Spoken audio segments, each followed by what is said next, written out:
Las Vegas, summer of 1972. The stage lights blaze like fire, the orchestra thunders, and the Hilton showroom trembles under the roar of thousands. Elvis Presley, rhinestones flashing, sweat glistening under the spotlight, is at the height of his second coming. After years of doubt, he has reclaimed his throne. Tonight, the king rules again. But then it happens. In the ocean of sequined dresses and screaming voices, his gaze freezes. One face, unmoving, steady, cutting through the frenzy. A woman, not a fan, not another stranger lost in the crowd. Someone he once knew, someone he once loved, before the world belonged to him. Nearly 20 years had passed since Memphis sidewalks and borrowed guitars, yet here she was. First love turned ghost of memory, sitting in the front row like an uninvited witness. His chest tightens, his grip on the microphone trembles. The band keeps playing. The audience keeps screaming, but the words leaving his mouth, lines rehearsed 1,000 times, no longer sound like part of a show. They turn into something else, sharper, truer. For the crowd, it is a concert. For him, it is a collision with the one truth he could never escape. And as the spotlight washes over both stage and audience, the Hilton showroom becomes something more than a venue. It becomes an arena, a stage for two people bound by a past neither of them ever really left behind. Let us know where you're watching from, and we hope you enjoy the story. Memphis, 1953.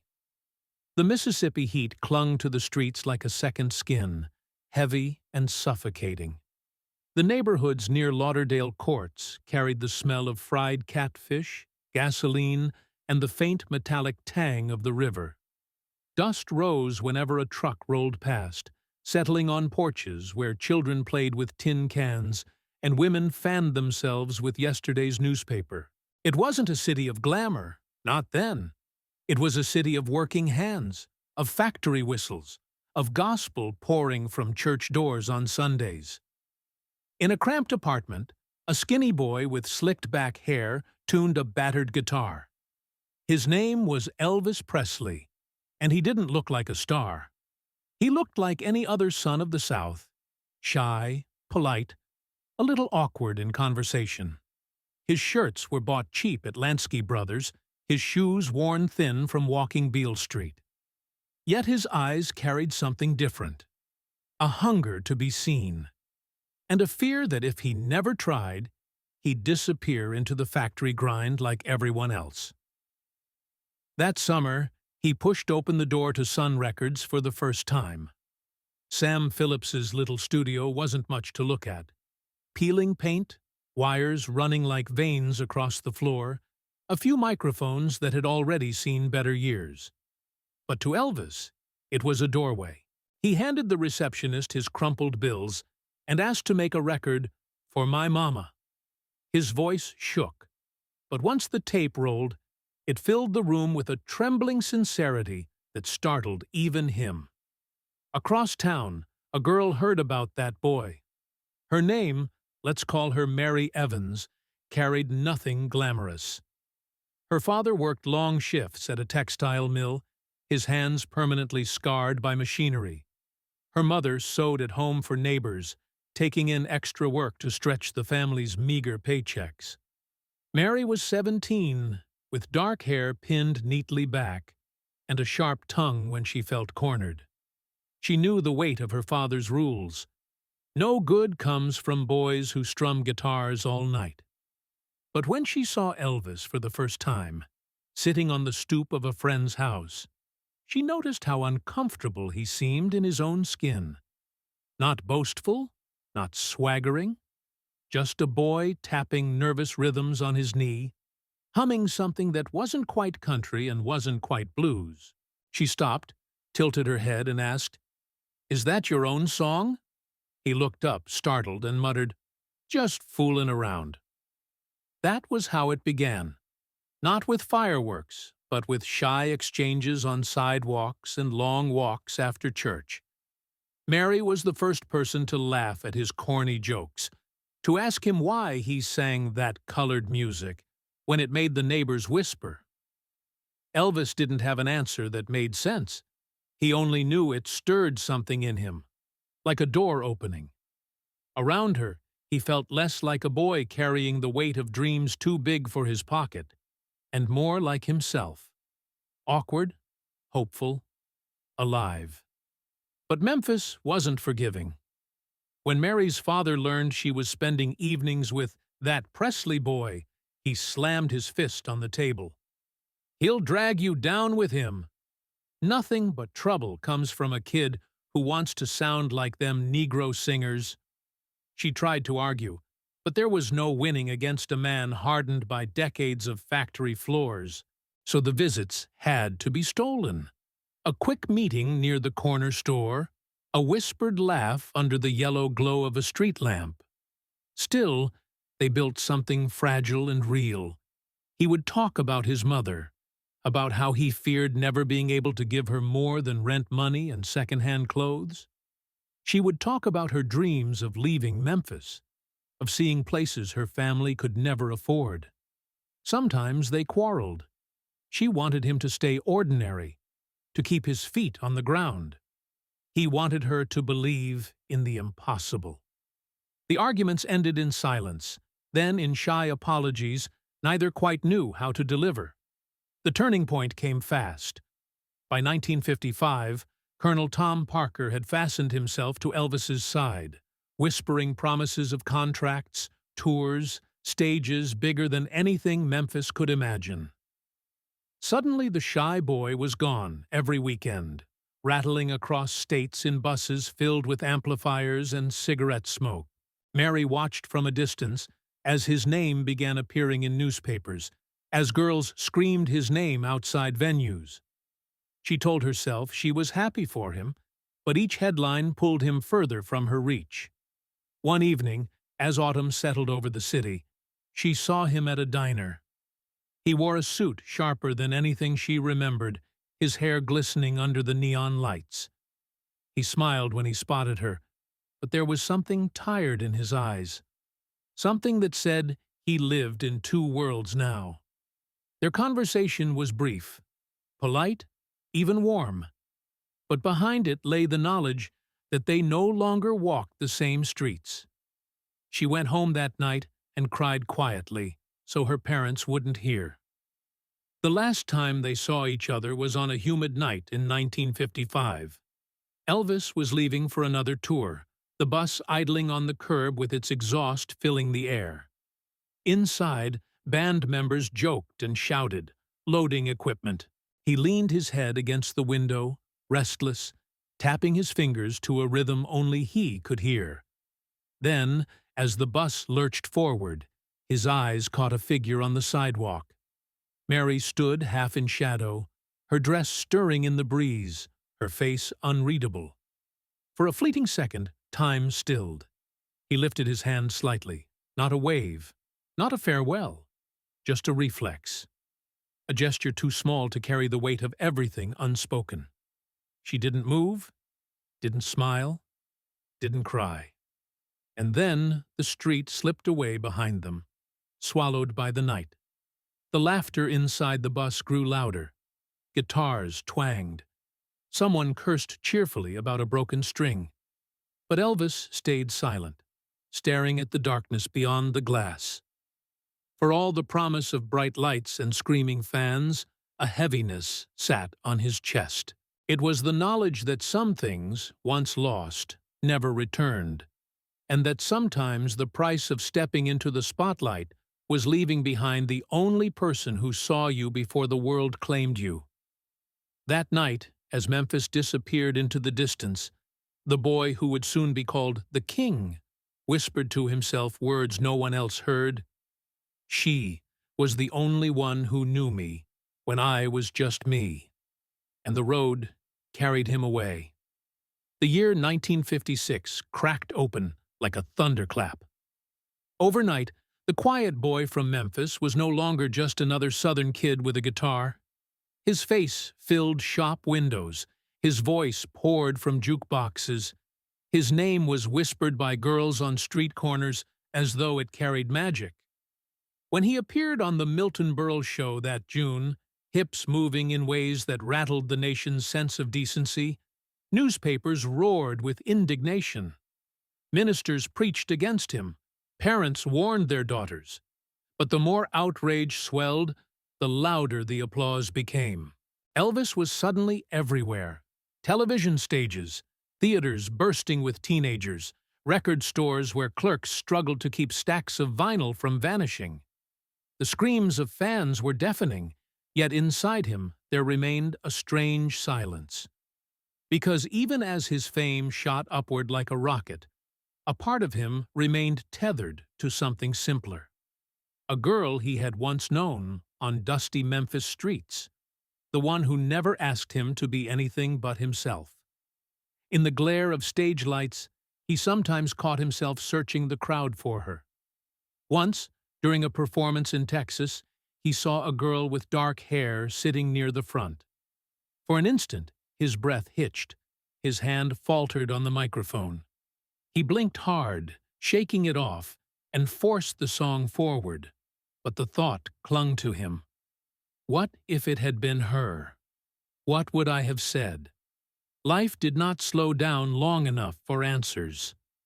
By 1958, Uncle Sam came calling, and Elvis traded sequined jackets for army fatigues. Germany was cold and gray, the barracks filled with the smell of starch and cigarette smoke. Letters poured in from thousands of fans, stacked in neat piles by the dozen. But whenever he reached for an envelope, he caught himself imagining her handwriting. It was foolish. He knew she would never write. Yet his heart quickened each time, until disappointment became routine. On leave, he would sit alone, sketching out melodies on scrap paper, humming softly to himself. The other soldiers teased him for being the boy with the guitar, but when night settled, even they asked him to play. In those moments he felt almost human again, less an idol, more a companion. Yet in the quiet afterward, his mind drifted back to Memphis, to a face blurred by time but etched in permanence. When his service ended, Hollywood beckoned. The studios had no interest in the boy who once sang from the soul. They wanted a polished figure who could be fit into tidy storylines. Handsome soldier, charming lover, crooner of harmless ballads. He accepted, weary from the grind of the army, seduced by the promise of financial security. Cameras rolled, directors barked, scripts piled high. The movies made money, and his popularity soared. But inside, he felt increasingly hollow. Each day blurred into the next. Wake, shoot, sing the same lines, smile for photographs, collapse in the dressing room. It was during one of those lonely evenings, alone in his trailer after filming, that he opened a box of old belongings his mother had saved. Inside were letters from childhood friends, ticket stubs from high school football games, faded photographs. One photograph stopped him cold. A group of kids leaning against a fence in Memphis. And there she was, Mary Evans, caught mid-laugh, hair tumbling across her face. He ran his thumb over the image until the edges wore thin, his chest tightening with a mixture of regret and longing. No one knew about the photograph. He slipped it into his wallet, carried it with him quietly. It wasn't love in the childish sense anymore. It was something deeper, a reminder of when he was just a boy with second-hand clothes and too many dreams. The world could crown him king, but that image told him he had once belonged to someone before the throne, before the crown, before the roar. The irony gnawed at him. Success was supposed to bring joy, yet it carried a strange kind of exile. He was adored by millions, yet unable to trust most people who smiled at him. Contracts dictated his every move. Colonel Parker steered his career with cold precision. and women flocked to him in waves that left him dizzy. But none of them erased the shadow of the past. Sometimes, in the dim corridors after a concert, he would pause as though expecting to see her step from the crowd, older but unchanged in essence. He knew it was foolish. He told himself it was nostalgia, nothing more. But nostalgia can be a wound that never quite closes. It bled into his songs, into the hushed tone he used when recording ballads. Fans believed he sang of grand romances, but in truth, he was often singing into the void, reaching for someone who no longer existed in his world. On the outside, he was invincible. His records sold by the millions, his films drew crowds, his face became one of the most recognizable on earth.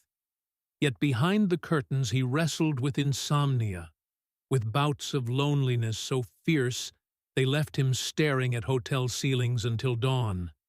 He could not confess it to his band, nor to Parker, nor even to his family.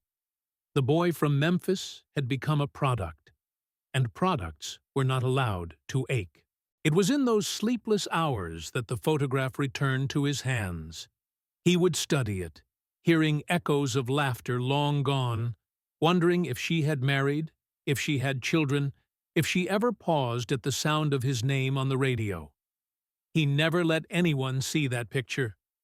To the world, he was Elvis Presley, the king of rock and roll. To himself, in the privacy of those moments, he was still the awkward boy leaning against a wall, hoping a girl from a factory family might look his way again.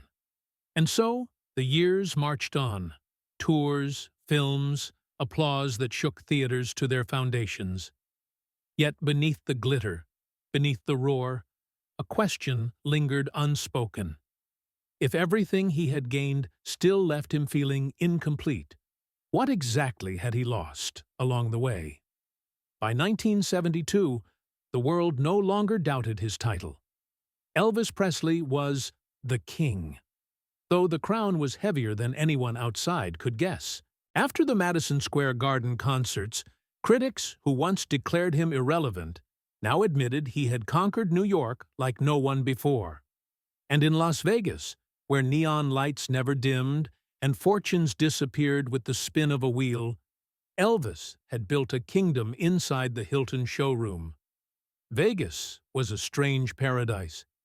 Each night, the air was thick with cigarette smoke, the perfume of tourists, and the metallic clink of slot machines echoing down endless corridors.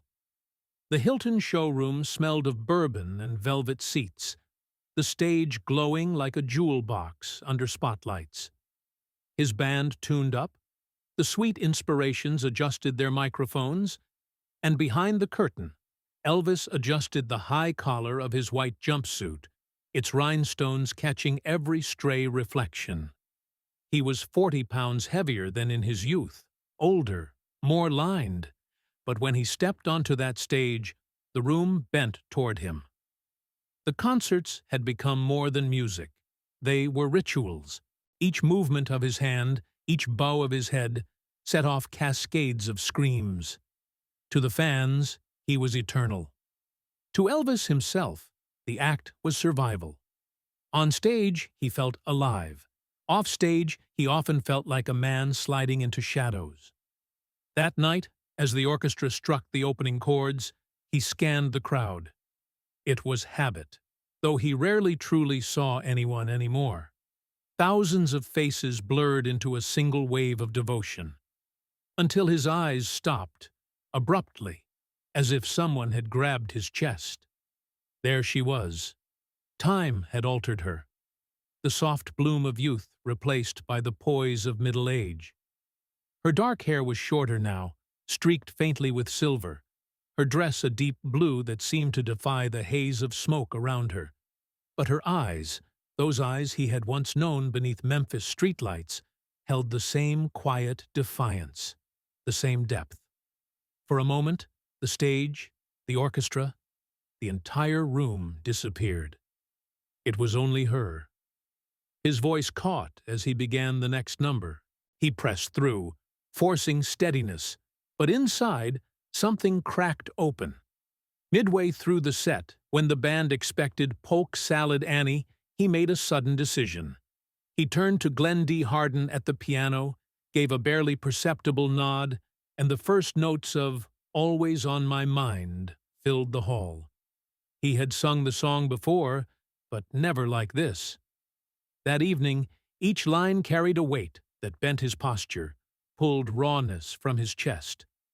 The audience, used to his swagger, leaned forward in confusion, then awe.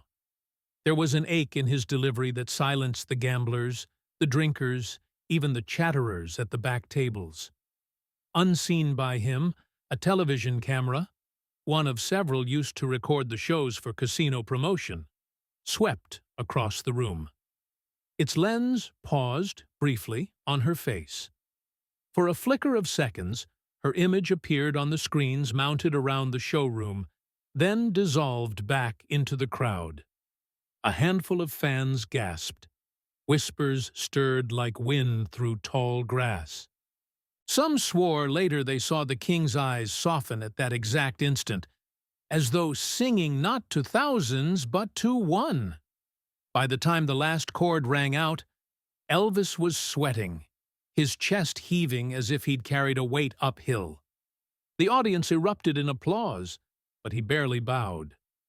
His gaze flickered once more to where she sat, motionless, her hands folded in her lap. Backstage was chaos as always. Managers barking, security shifting through corridors, fans pressing photographs and scraps of paper into the hands of anyone they thought might reach him. But Elvis ignored them all. He turned to his bodyguard, Sonny West, and said quietly, "The woman in the blue dress. Let her through." The request startled even his inner circle. Elvis rarely broke routine for anyone, but there was no hesitation in his voice, no room for debate. Orders moved quickly, and while handlers tried to keep journalists at bay, security slipped into the showroom to find her. Inside his dressing room, mirrors framed with bulbs reflected a man still shaking from the performance. He sat hunched forward, hands clasped, staring at the floor.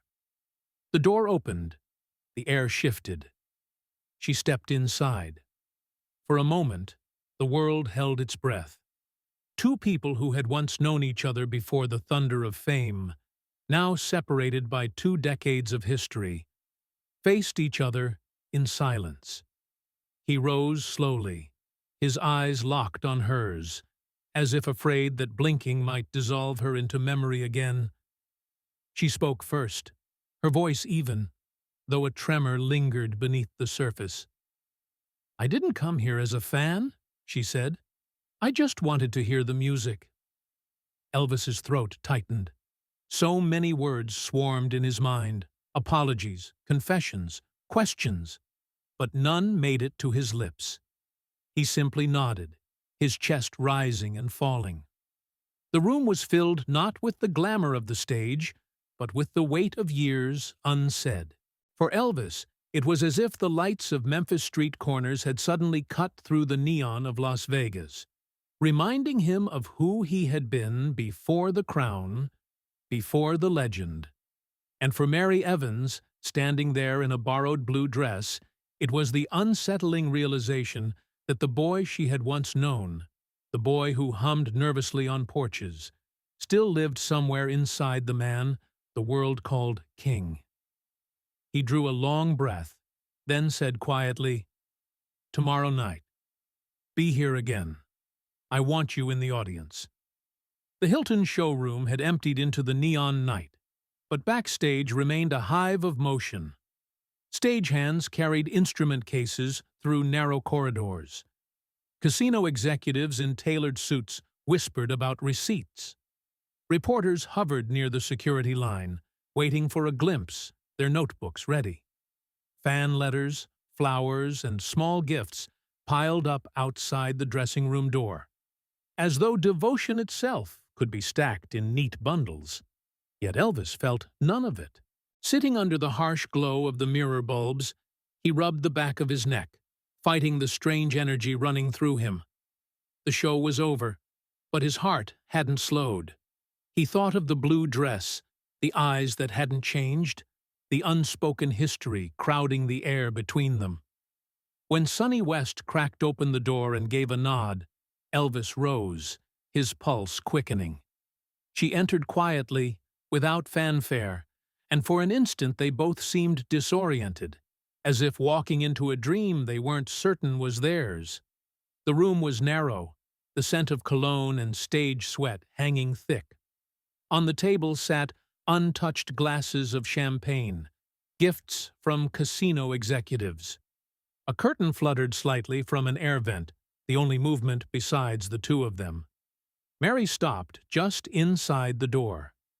She didn't rush toward him, didn't smile like the fans who sometimes slipped through security. She stood still, clutching her purse with both hands, her shoulders square, her gaze steady. "You asked them to let me in," she said.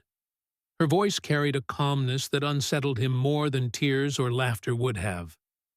Elvis swallowed, his throat dry. "I had to know it was you." After all this time, her lips curved, not into a smile, but something between irony and sadness. 20 years doesn't erase a face. Yours is everywhere. Billboards, television, magazines. Hard to forget, even if someone wanted to. The words stung, though she hadn't raised her voice. He took a step closer, then stopped. The stage persona that could charm thousands failed him here. All the easy jokes, the practiced lines, dissolved. He felt again like the boy on a Memphis stoop, uncertain of his worth. "I didn't expect," he faltered, shook his head, tried again. "Why tonight?" "I was passing through," she replied. "A friend wanted to see the show. I didn't come here for this." Her gesture took in the room, the gold records on the wall, the heavy curtain shielding them from handlers outside. "I just wanted to hear music, that's all." Her tone carried no accusation, but Elvis heard the unspoken. "I didn't come here for you." He drew a breath, bracing himself.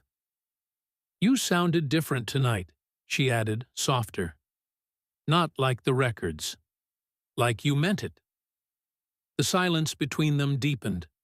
For once Elvis had no quip, no anecdote, no armor. He nodded slowly, his gaze dropping to the floor. She shifted, as though suddenly aware of the weight of memory pressing on both of them. "I was married," she said at last, "for a long time. Not anymore." He looked up sharply. Divorce was still whispered about in certain circles, though by the 70s it had become common. Her admission carried no shame, only matter-of-fact resignation. "Kids?" he asked almost hesitantly. "One." She paused. "A daughter.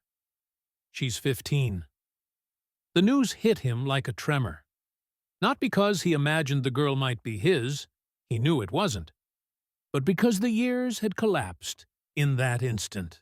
The Mary he remembered under street lamps was suddenly a mother, carrying an entire other life he had never touched.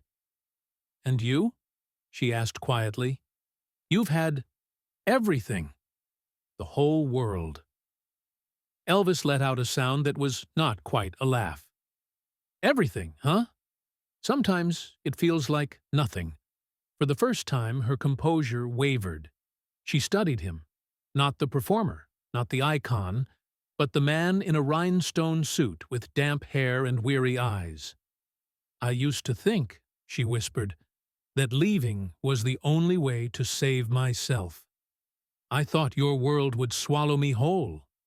But afterward, I wondered if I'd been wrong." Her words sliced deeper than any review or headline. Elvis's chest ached with what could not be repaired. He stepped closer, so near he could see the faint lines at the corners of her eyes, the ones life had etched since Memphis.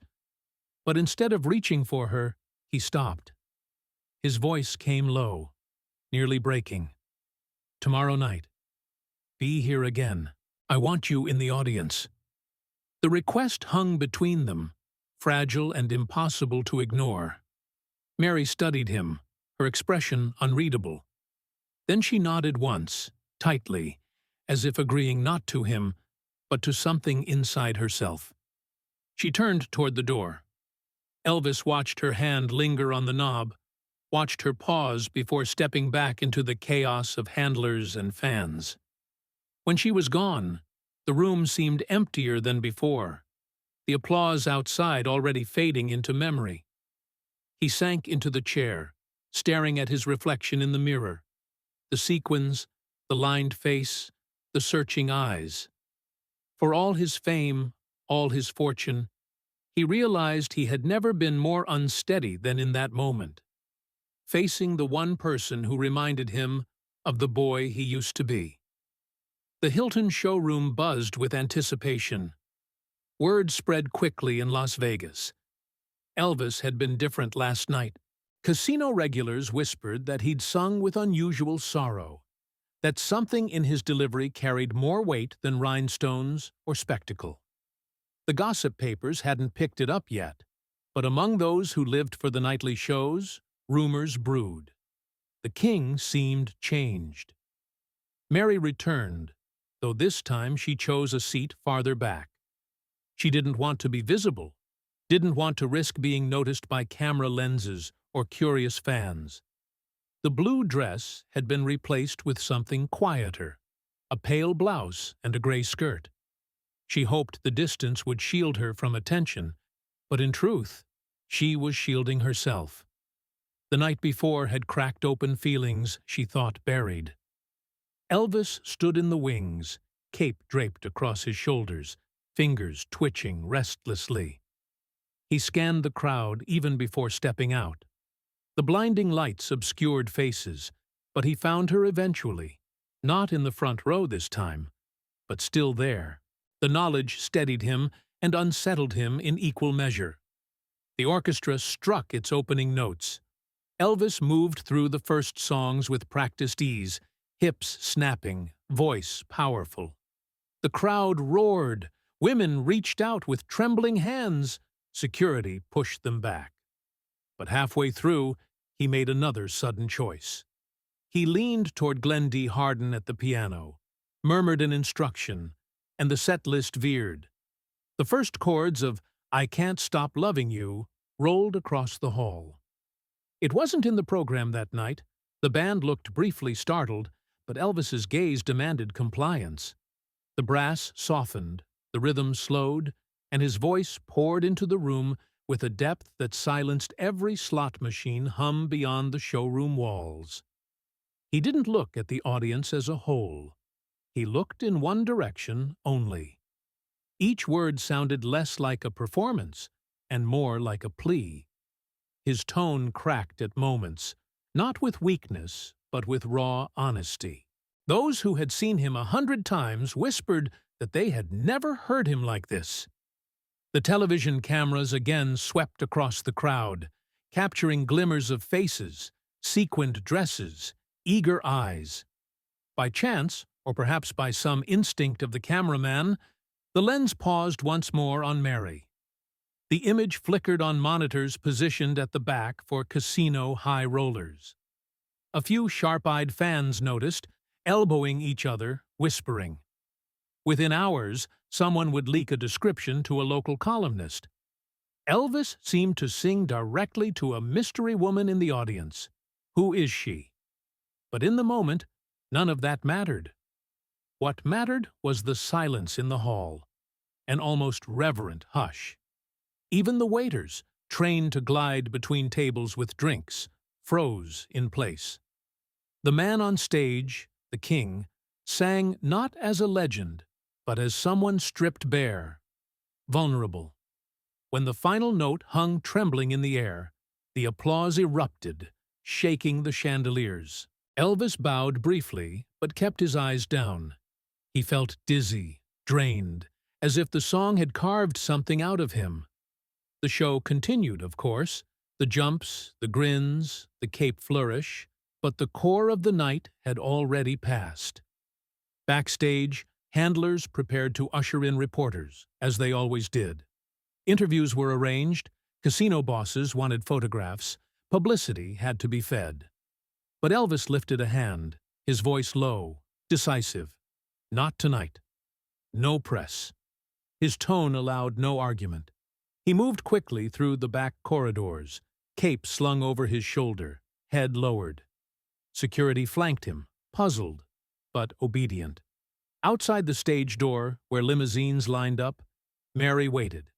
She hadn't intended to linger, but something pulled her there, as if she couldn't walk away without one more word.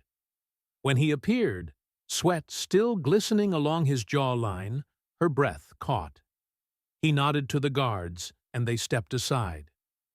"Come with me," he said simply. "No promises, no explanations, just a request heavy with urgency." She hesitated, then followed as he led her to a waiting car. The door closed, muting the roar of the Strip. Neon lights streaked across the windows as the driver pulled away, leaving behind the Hilton's glitter and the gossip that would soon swell. Inside, the silence was thick. Elvis leaned back, eyes half closed, catching his breath. Mary sat stiffly, her hands clasped tight in her lap. The city outside pulsed with life. Dice rolling, champagne pouring, voices rising in drunken laughter. But in the car, it felt like another world entirely. "You shouldn't have sung like that," she said at last, her voice low. People noticed. He turned his head toward her, weary eyes glinting.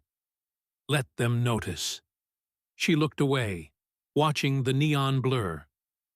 "You can't live like you're still that boy from Memphis. You belong to all of them now." His jaw tightened. "And what if I'm tired of belonging to everyone but myself?" The words hung heavy. He chuckled then, a sound with no humor. "You know, sometimes I think the stage is the only place I can breathe. Everywhere else feels like I'm drowning." She glanced at him sharply, startled by the candor. For a moment, the man beside her wasn't the king of rock and roll. He was the boy who once tapped nervous rhythms on his knee, searching for the right words. The car glided past neon-lit casinos, past the whirl of tourists and showgirls, and into quieter streets where the Strip's roar dulled. The city still sparkled, but inside the car there was only the faint hum of the engine, the weight of what had been lost, and the fragile thread of something that refused to die. The Hilton suite looked nothing like home. It was vast, decorated in thick carpets and heavy drapes, with gilt mirrors and plush armchairs arranged as though for an audience that never came. The air carried a mixture of cologne, stale smoke, and the faint sweetness of flowers delivered daily by adoring fans. To the world outside, it was a palace fit for a king. To Elvis, it often felt like a gilded cage. That night, he and Mary sat across from one another at a small table in the corner. A lamp cast amber light over the room, softening the edges of the space, muting the glare of neon that bled through the curtains. He had changed into a loose shirt, hair damp from a shower, but fatigue still hung on his features. She looked around the suite slowly, her hands folded in her lap, taking in the trophies of fame. Gold records, lavish gifts, framed photographs with celebrities. "It's strange," she murmured. "All this, and I still see the boy who used to sing on the stoop with a busted guitar." Elvis smiled faintly, though it didn't reach his eyes. "That boy feels like someone else now, like I just borrowed his life for a while." Mary tilted her head. "I don't believe that. He's still in you. I saw him tonight." The words struck deeper than she realized. Elvis leaned back, staring at the ceiling. "Funny thing," he said after a pause. "On stage, people think I'm larger than life. But most nights, when it's over, I feel smaller than I ever did in Memphis. Smaller and lonelier." Silence settled between them, filled only by the hum of the air conditioner. For years she had wondered what had become of him, whether he had found happiness, whether fame had filled the gaps she once sensed in him. Now, hearing the emptiness in his tone, she wasn't sure if she wanted the answer. "I didn't come here to ask for anything," she said carefully. "I just wanted to see for myself who you became." He studied her, searching her face as if for proof that she was real. "And what do you see?" Her voice softened. "I see a man the whole world claims to know. And yet, I don't think anyone really does." Elvis pressed his lips together, then gave a short nod. "Maybe not. Maybe I've spent so long being what everyone wanted, I forgot how to be what I am."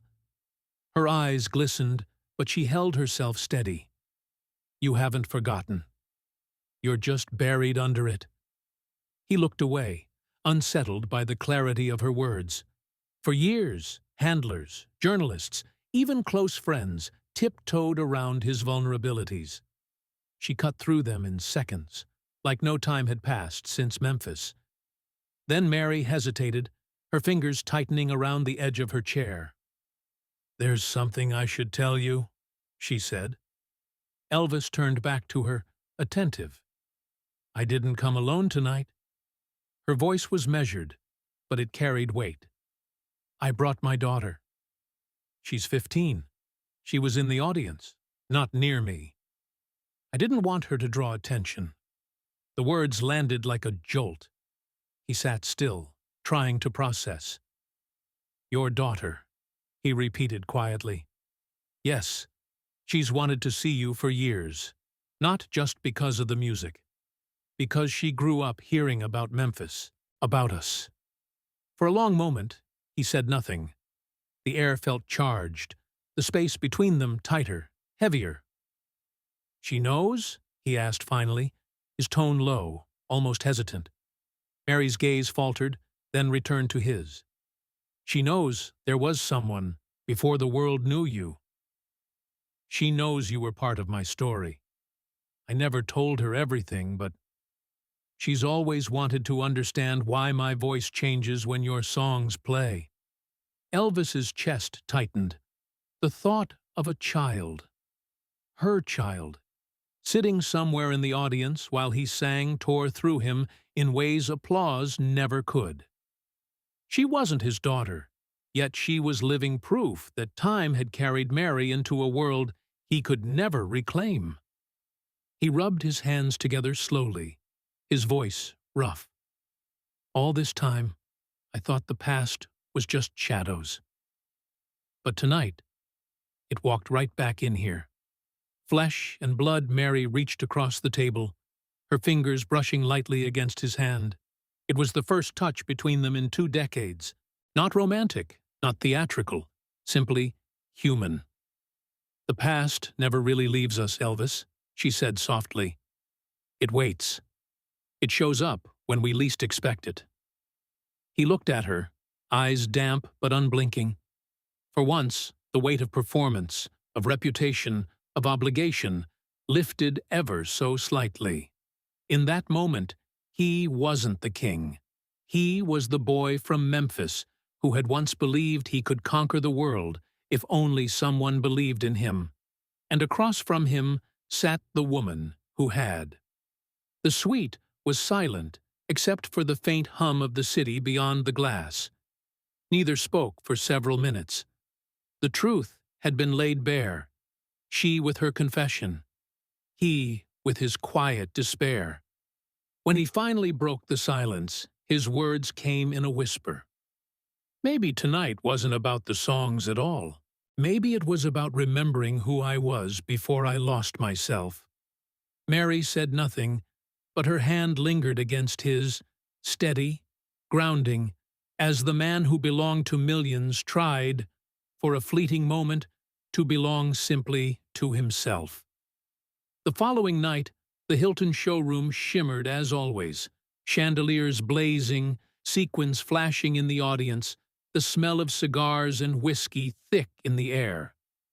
But behind the curtain, Elvis's mood was different. He paced the narrow corridor, cape folded over his arm, a current of nervous energy rippling through him. For all the thousands he had sung to, the thought of one 15-year-old girl out there, Mary's daughter, filled him with a strange anticipation he couldn't name. Security had been instructed quietly, almost conspiratorially. Let the girl through without fuss. Seat her where she could see clearly. No questions, no noise, just make it happen. Elvis never made requests like this. The bodyguards exchanged puzzled glances, but complied. When the lights dimmed and the orchestra struck the opening fanfare, Elvis strode onto the stage. The audience leapt to their feet, applause crashing like a wave. He launched into the first numbers with power, shaking the microphone stand, his voice booming over the brass. The king was in command, as always. But inside, he was searching. Halfway through, he spotted her. A slender teenager, dark hair tucked behind her ears, sitting stiffly in her seat, eyes wide. She didn't scream or wave like the others. She just stared, as though she was watching a figure out of legend suddenly breathe in front of her. Something inside him cracked. He slowed his steps, approached the edge of the stage, and without warning, descended the steps. The orchestra faltered for a heartbeat, then kept playing. Gasps rippled through the room. Elvis almost never left the stage mid-song. He walked directly to where the girl sat. Security froze, unsure whether to intervene. Elvis leaned down, holding out his microphone, his eyes kind but steady. "Sing with me," he said gently. The girl's face flushed crimson. She shook her head, words catching in her throat. A nervous laugh escaped her lips, small but clear in the microphone. The audience erupted in applause and laughter, charmed by the moment. To them, it was a playful gesture, a touch of spontaneity from their idol. To Mary, watching from further back, it was something entirely different. Her chest tightened, tears pressing at the corners of her eyes. Elvis didn't push. He smiled, touched the girl's shoulder lightly, and finished the verse himself. But the tenderness of the act lingered. It wasn't staged. It wasn't for the cameras. It was real, a fleeting bridge between two worlds. When he returned to the stage, the crowd was electric. They cheered louder than before, sensing they had witnessed something unique. Journalists scribbled furiously in notebooks. "Elvis sings for young girl in audience. Mystery fan steals the show." They didn't know who she was. They couldn't. Only two people in the hall understood the truth. Mary sat frozen, her hand pressed against her mouth. The sight of her daughter illuminated by stage lights, with Elvis's hand resting briefly on her shoulder, was almost too much to bear. Memories collided with the present, the boy she had once loved, now reaching across time to acknowledge the life she had built without him. The show thundered on, every note charged with renewed force. Elvis seemed lighter, freer, his voice soaring higher than it had in months. The crowd was beside itself, unaware of the personal drama playing out silently among them. After the finale, when the orchestra swelled and the spotlight bathed him in gold, Elvis dropped to one knee, cape flaring behind him. He held the note longer than usual, then rose and gave his trademark bow. "Thank you, ladies and gentlemen," he said, breathless. Then, almost as an afterthought, softer, "Take care of the people you love." Few in the audience noticed the extra words. But Mary did. Her daughter did. They carried the weight of a confession spoken through music. Backstage, the chaos resumed. Managers, casino executives, bodyguards jostling, fans pressing at barriers. Yet amid the storm, Mary and her daughter were quietly ushered into a side corridor. Elvis appeared minutes later, still in his jumpsuit, hair damp with sweat, eyes shining. He looked at the girl first, then at Mary. For the first time in 20 years, Mary called him by the name she had once whispered on summer nights in Memphis. El. The sound of it undid him. He smiled faintly, but his eyes burned with something harder to hide. Joy mixed with ache. The realization of how much time had been lost, and how fragile the present moment was. He reached out, not for the girl, not for Mary, but simply into the space between them, as though trying to hold on to what could never fully be his. And in that gesture lay the truth. He was both the king adored by millions and the man who still longed for one small piece of himself that the world had taken. The Hilton suite was unusually quiet that night. No entourage filled the hallways. No casino bosses lingered with gifts. No reporters hovered at the door. Elvis had ordered it so. The guards, surprised, complied without question. For once, he wanted the world shut out. Inside, the atmosphere was nothing like the roar of the showroom. The three of them sat around a low table. Elvis in a loose robe, Mary still in her modest dress, and her daughter perched carefully on the edge of an armchair, as if afraid she might break something by leaning too far. A teapot and 3 cups sat between them, steam rising gently. It could have been any living room in America, except for the gold records lining the walls and the gaudy Vegas furniture. The girl, wide-eyed, had been silent at first.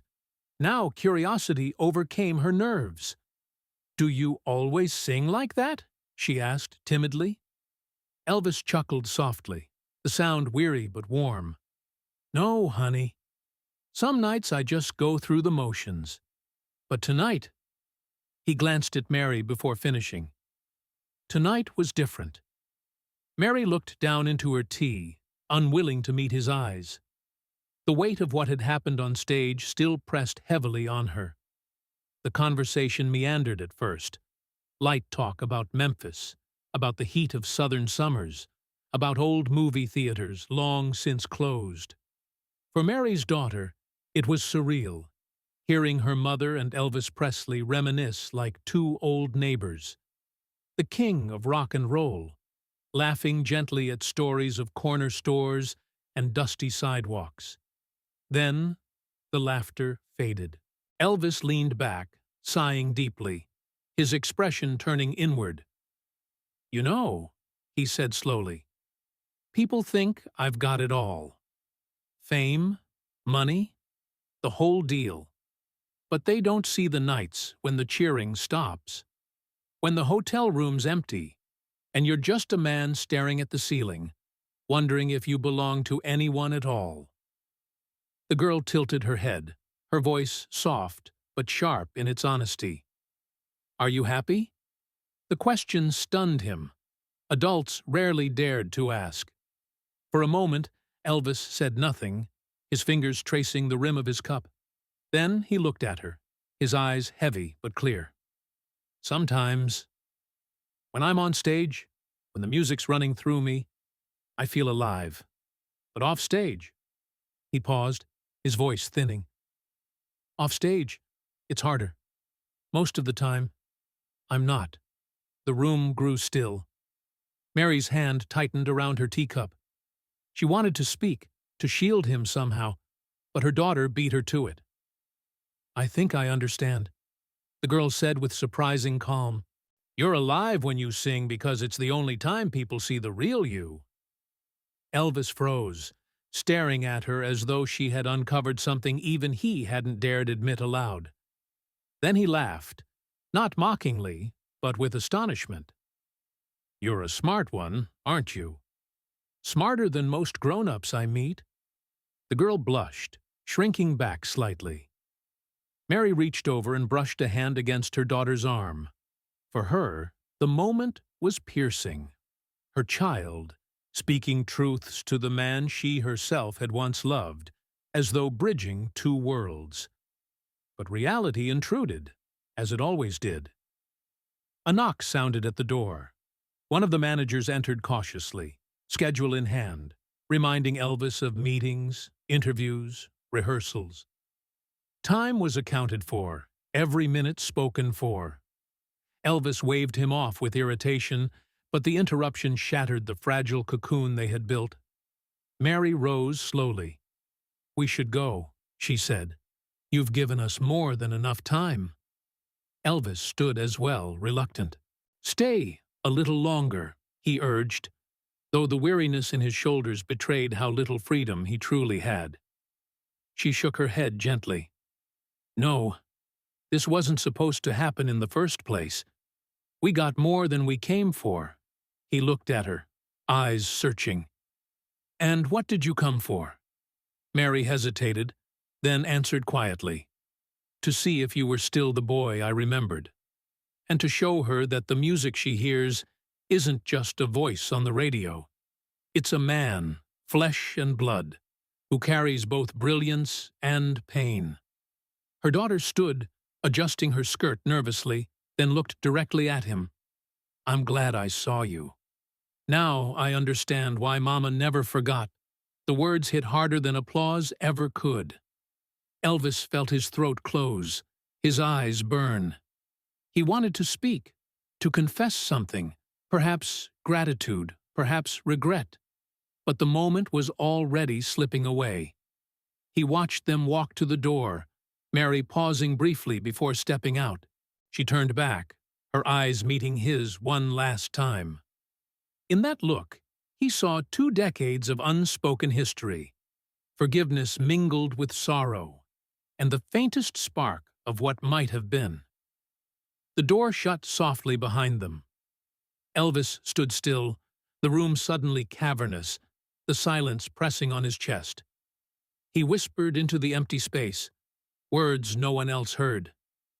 "Maybe I was never meant to belong to just one person. Maybe I was meant to belong to everyone, and to no one at all." The hotel clock ticked on, indifferent. Outside, Las Vegas roared with neon and noise. Inside, one man, stripped of crown and title, sat alone with the truth he could never escape. The next night arrived with the usual glitter of Las Vegas, but for Elvis, it carried a weight unlike any other. Word had spread through the Hilton. Last evening's performance had been extraordinary. The press speculated, fans buzzed, whispers filled the casino floors. The king sang as if something had cracked open inside him. Nobody knew the reason. Nobody ever would. Backstage, the routine played out as always. The jumpsuit laid out carefully, the cape pressed, the band waiting in position. Yet the man who stepped into the outfit that night carried a stillness around him, as though he were preparing not just for another show, but for a kind of reckoning. The curtain lifted. The crowd roared with the force of thousands, a wall of sound that rattled the chandeliers. Elvis smiled faintly, lifted his hand in greeting, and began. The familiar songs rolled out. C.C. Rider, Burning Love, You Gave Me a Mountain. But his delivery was transformed. Each word seemed to carry decades of living, of longing, of regret and resilience. He wasn't just performing, he was confessing. Mary sat in the shadows near the back, her daughter beside her. They hadn't planned to come again, but something compelled them both. The girl clutched her mother's hand as the music thundered. Around them, fans screamed, cheered, and cried. But for Mary and her child, the room dissolved into a private sphere of memory and revelation. Then came the moment. The orchestra swelled into the opening bars of Can't Help Falling in Love. The song had always been a staple, the closing benediction of his shows. But tonight, he altered the tempo, slowing it, stretching each line until it felt as though time itself bent around the melody.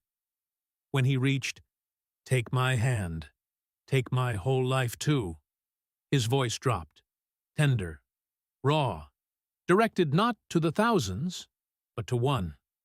The audience hushed, sensing the difference. Even the gamblers in the back, accustomed to background noise, stopped. For Mary, the lyric pierced straight through, not as nostalgia, but as a living truth spoken across 20 lost years. Her daughter, tears sliding silently down her cheeks, squeezed her hand tighter. The song ended with no flourish, just a simple bow. The crowd erupted, surging to its feet, clapping until their palms stung. Elvis usually ended with his practiced line, thank you very much." But tonight he paused, breathing hard, scanning the faces before him. "Take care of each other," he said, his voice rough with emotion. "That's all that matters." The words slipped into the air, unplanned, unrehearsed.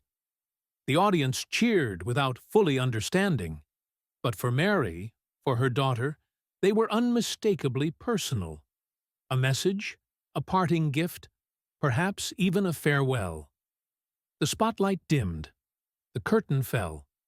The night, like all shows, ended in thunder. Yet something irreversible had shifted.